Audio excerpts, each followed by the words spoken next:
Hindi na natin kayang ibalik once na nangyari ang isang bagay, nandun na po yung konsekwensya nun. Kaya mas maganda isuko natin sa Panginoon yung ating buhay.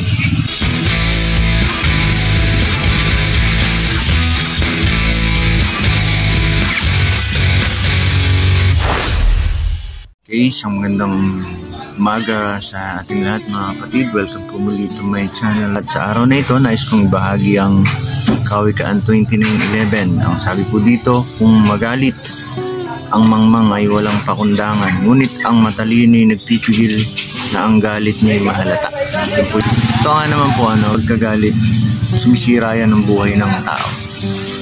Kasi marami nang nawalan ng trabaho marahil dahil hindi na kontrol yung kanilang galit. Marami nang nasirang relasyon dahil hindi na kontrol yung galit. Kumbaga ang galit ay sumisira ng maraming buhay.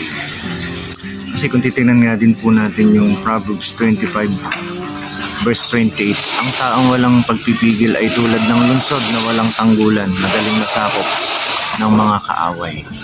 Kaya kung gusto natin ng maayos na buhay, ang Panginoong Diyos po ay nag-o-offer ng self-control. Kasi hindi po natin kaya sa sariling lakas lamang. Tangi ang Diyos po ang makagagawa nito. Surrender our life sa ating Panginoong Yesus. At pag nanahan siya sa iyong buhay, doon magmamanifest ang self-control. Kasi bunga po yun ng kanyang Santong Espiritu, ang pagpipigil sa sarili.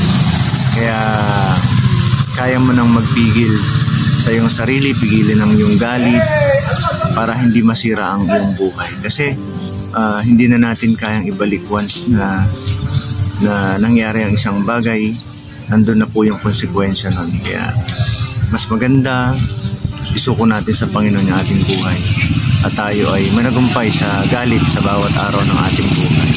Di lamang po sa araw na ito. God bless kapatid. Glory to God.